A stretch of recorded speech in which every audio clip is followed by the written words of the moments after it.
दुख की बात ये है कि बहुत सारे लोगों ने जो हमारी इंडस्ट्री में हैं यूके को एक बहुत ही थर्ड क्लास डेस्टिनेशन की तरह पेश किया है। या मैं क्यों बोल रहा हूँ, इसलिए बोल रहा हूँ क्योंकि स्टूडेंट्स को ये बताया जाता है कि अगर आपका ऑस्ट्रेलिया नहीं हो रहा, आपका कनाडा नहीं हो रहा, आपका कहीं और नहीं हो रहा, तो आप यूके में अप्लाई कर रहे हो। ये इंप्रेशन स्टूडेंट को दिया जा रहा है और स्टूडेंट भी उसी चीज़ के बारे में सोच रहा है।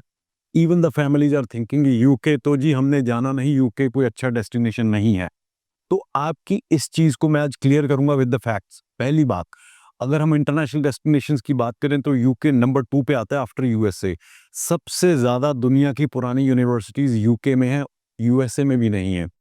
दूसरी बात, जो टॉप 100 यूनिवर्सिटीज़ आती हैं, जो दुनिया की सबसे बड़ी यूनिवर्सिटीज़, टॉप की यूनिवर्सिटीज़ आती हैं इन टर्म्स ऑफ रैंकिंग, उसमें भी दूसरे नंबर पे सबसे ज़्यादा यूनिवर्सिटीज़ यूके की हैं।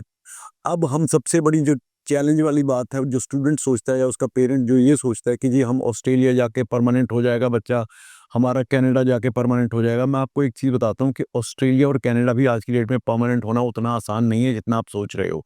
But let me tell you, मैं आपको एक हैक ऐसा देता हूँ जहाँ पे आप यूके में जाके माइग्रेशन स्किल रूट को ले सकते हो।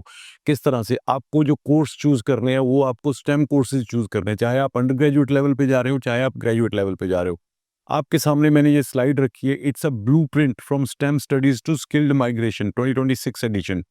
अब इसमें आप देखोगे कि high yield STEM courses and salaries. अब इसमें स्पेशलाइजेशन जो कोर्सेज हैं, ये मास्टर लेवल पे भी हो सकते हैं, ये अंडरग्रेड लेवल पे भी हो सकते हैं। इसमें डेटा साइंस एंड एआई है, इंजीनियरिंग है, कंप्यूटिंग है, health care and health sciences है और मैथमेटिक्स के प्रोग्राम्स हैं। मीटिंग दी सैलरी थ्रेशोल्ड, आपको ये पता होगा जैसे स्टूडेंट पास होके ग्रेजुएट, ऑटोमेटिक ग्रेजुएट रूट पे जाता है तो उसके बाद उसको माइग्रेशन, स्किल्ड माइग्रेशन कैटेगरी में क्वालिफाई करने के लिए एक सैलरी थ्रेशोल्ड वो चाहिए, उतनी सैलरी आपकी होनी चाहिए। जो आज की डेट में इन्होंने सैलरी थ्रेशोल्ड रखा है वो 33,400 रखा है, या फिर जिस पर्टिकुलर स्किल में आप गए हो उस स्किल में 70% ऑफ स्टैंडर्ड रेट, जो स्टैंडर्ड रेट है उसका 70% होना चाहिए, या उस इन दोनों में से जो हायर फिगर होगी। तो अगर आपने स्टेम कोर्स में एडमिशन लिए या स्टेम कोर्स का की डिग्री की है, चाहे बैचलर्स है चाहे मास्टर्स है, उसकी जो सैलरी पे पैकेज है वो 35,000 टू 45,000 ग्रेट ब्रिटेन पाउंड यानी कि पाउंड स्टर्लिंग है, जो कि ऑटोमेटिकली आपको क्वालिफाई कर देता है।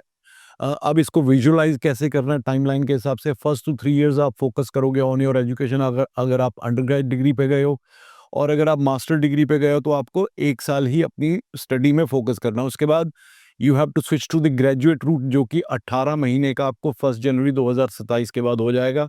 एंड देन व्हेन यू जहाँ पे आप अ, अपनी अपने एम्प्लॉयर के पास आप अपनी स्किल के मुताबिक आप जॉब करने गए हो, तो you have to make sure that the employer sees the value in it, and after that they sponsor you for the indefinite stay to remain in the UK. That is called the permanent residency UK में। अब आपको high demand career pathways मैं बताता हूँ कौन कौन से। Health care में अगर आप यूजी या पीजी कोर्स में जाते हो तो आपको nursing programmes, physiotherapy, occupational therapy, pharmacy में जा सकते हो, फार्माकोलॉजी में जा सकते हो, क्लिनिकल साइंस में जा सकते हो, एजुकेशन में secondary education maths, physics, science में जा सकते हो, स्टेम कोर्सेज में जा सकते हो जैसे कि AI, data science, cyber security, fintech. Engineering में civil, mechanical, renewable energy is the big big program in the UK. और ये प्रोग्राम लेके आप यूके में भी अपना ग्रेजुएट रूट ले सकते हो, which is the permanent residency, जिसको हम indefinite stay to remain in the UK बोलते हैं। अब इसमें सबसे बड़ा जो जो रुकावट आती है बहुत सारे लोगों को, वो ये आती है कि हमें हमारे पास फंड्स नहीं है शो करने के लिए, या हमारे पास हो सकता है कि फीस पे करने के लिए फंड्स ना हो। देखिए, अगर आप अंडर ग्रेजुएट कोर्स के लिए यूके में जा रहे हो, so we have tied up with some financial institutions जो आपको फंड करेंगे, जो कि एजुकेशन लोन में इंडिया में नंबर 1 नंबर 2 पे हैं। तो अगर आप अंडर ग्रेजुएट डिग्री पे जा रहे हो तो आपके पेरेंट्स की रीपेमेंट कैपेसिटी ज़रूर देखी जाएगी, उसके मुताबिक आपको लोन दिया जाएगा। और आप अगर मास्टर्स डिग्री के लिए जा रहे हो तो आपके मास्टर डिग्री के लिए लोन की जो सैंक्शन है वो आपकी यूनिवर्सिटी और आपके प्रोग्राम को देख के ही दे दिया जाएगा, और उसमें आपकी रीपेमेंट फर्स्ट 2 इयर्स में even it could be 6 to 7,000 per month, which is easily doable. ये सारी चीज़ें जो इसका एजुकेशन लोन के लिए हम आपकी हेल्प करेंगे, because we have tied up with that education loan वाली जो कंपनी है।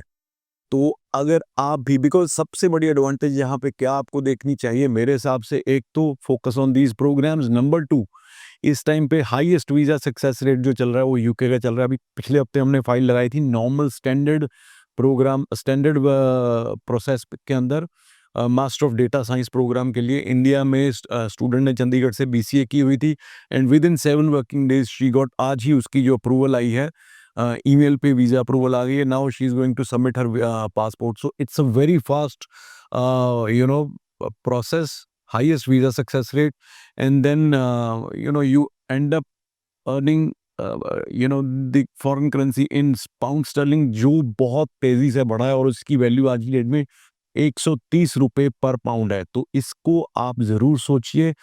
ऑस्ट्रेलिया इस टाइम पे ऑलमोस्ट ऑलमोस्ट मैं बोल रहा हूँ कि जो जुलाई इनटेक मुझे दिख रहा है, it's not very very good. So instead of wasting your time and energy on that, focus on the countries and values of the course, जहाँ पे आपको पता है कि आपका वीज़ा भी लगेगा और अभी आप जाओगे भी। Thank you so much.